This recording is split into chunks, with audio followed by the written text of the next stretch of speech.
नमस्कार दोस्तों, मैं CA Rajvardhan Singh corner move consultancy की एक और वीडियो में आपका स्वागत करता हूं। तो आज हम जानेंगे, डिस्कस करेंगे एक और प्रैक्टिकल सिनेरियो पे। वो ये है कि जो भी स्मॉल बिजनेस ओनर्स हैं, आप नया बिजनेस स्टार्ट करना चाह रहे हैं, सिंगल पर्सन हैं, तो आप बिजनेस की कौन से लीगल फॉर्म में जाएं। आपके पास में ऑप्शंस हैं। आप वन पर्सन कंपनी बना सकते हैं, जो कि नया चलन है, आपने काफ़ी सुना होगा। आप सोल प्रोप्राइटरशिप में जा सकते हैं, जो कि नॉर्मल एक ट्रेडिशनल बिजनेस है। तो हम इनके दोनों के प्रॉज एंड कॉन्स दोनों ही हम डिस्कस करेंगे आज, जिससे आप ये पता लगा पाएँ कि आपके लिए क्या बेनिफिशियल है लॉन्ग रन में। तो सबसे पहले बात करते हैं, अगर हम वन पर्सन कंपनी की, तो डिफरेंशिएटिंग फैक्टर सबसे बड़ा है, जो सबसे इम्पॉर्टेंट है, ये आपको सबसे पहले ध्यान रखना है, limited liability concept. One person company की लाइबिलिटी लिमिटेड होती है, जो कि सोल प्रोप्राइटरशिप में अनलिमिटेड है। तो इसका क्या मतलब है कि लिमिटेड लाइबिलिटी किसे कहते हैं, अनलिमिटेड लाइबिलिटी किसे कहते हैं, तो इस पे हम जानेंगे। देखिए, लिमिटेड लाइबिलिटी में ओनर की जो लाइबिलिटी है वो लिमिटेड है, उसने जितना इन्वेस्ट किया है कंपनी में वहीं तक सीमित है। इसका क्या मतलब है, इन फ्यूचर अगर कंपनी रन हो रही है और वन पर्सन कंपनी में लॉस हो जाता है, लॉस हो जाएगा, अब आपके क्रेडिटर्स होंगे, बैंक्स होंगे जो आपसे पैसा मांगते होंगे, कंपनी बैंकरप्ट हो चुकी है, तो वो पैसा किससे लें? क्या आपसे लें? जी नहीं, आपसे पैसा नहीं लिया जा सकता। आपसे पैसे लेने की एक लिमिट है, वो सीमा है, जितना आपने कंपनी में पैसा डाला है बस उसी पैसे को क्रेडिटर्स या बैंक फोरफिट कर सकते हैं या कंपनी के एसेट सेल कर सकते हैं। आपकी पर्सनल लाइबिलिटी में कोई भी छेड़छाड़ नहीं की जाएगी।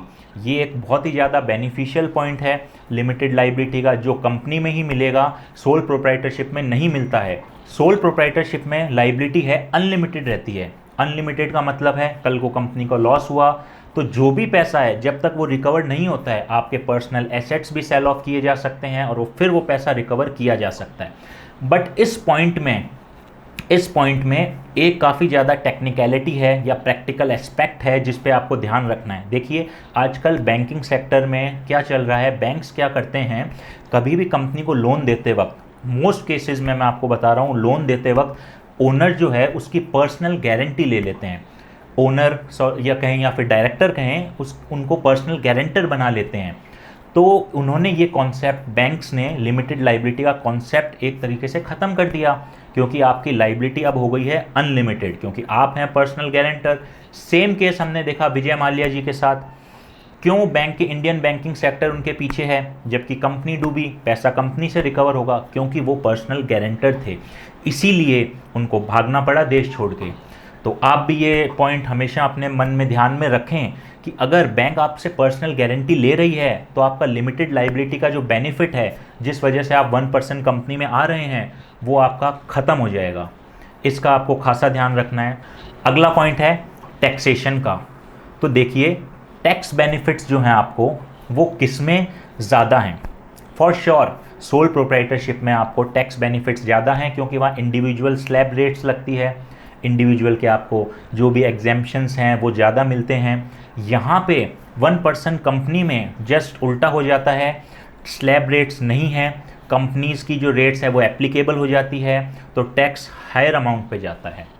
अगला जो अपना पॉइंट है वो है कंप्लायंस का। ऑफ कोर्स आपकी one person company being a company, आपके एमसीए नॉर्म्स अप्लाई हो जाते हैं, कंप्लायंस आपका इंक्रीज़ हो जाता है, कंप्लायंस कॉस्ट बढ़ जाती है, जो कि सोल प्रोप्राइटरशिप में नहीं होगा, क्योंकि वहाँ इतने कंप्लायंस है नहीं। That's a traditional business, MCA requirements है नहीं।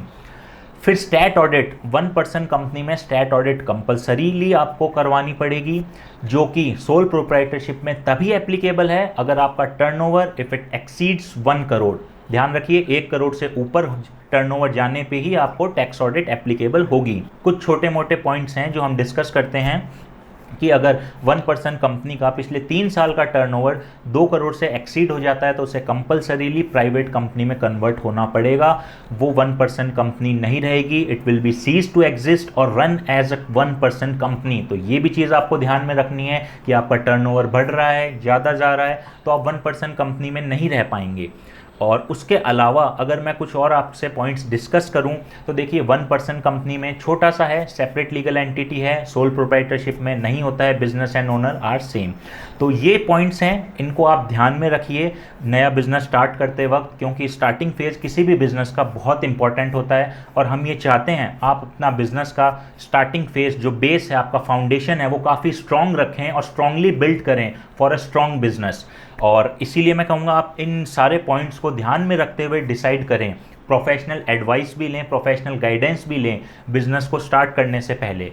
और इसमें मेरे हिसाब से ऑल इन ऑल ये निकल के आता है कि सिर्फ लिमिटेड लाइबिलिटी का फ़ायदा है 1% कंपनी में जो कि सोल प्रोप्राइटरशिप में नहीं है। वो अगर आपको मिल पा रहा है तो वेल एंड गुड, वरना आप सोल प्रोप्राइटरशिप में जाइए।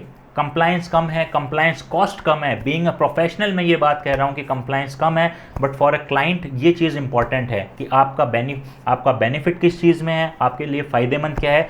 तो I guess that will be sole proprietorship, but फिर भी आप इस चीज़ को और देख सकते हैं, वीडियो देख के आपको पता चलेगा कि आपको किस चीज़ में जाना है। प्रोफेशनल गाइडेंस लीजिए और किसी भी गाइडेंस के लिए कॉर्नर मूव कंसल्टेंसी में आपका स्वागत है।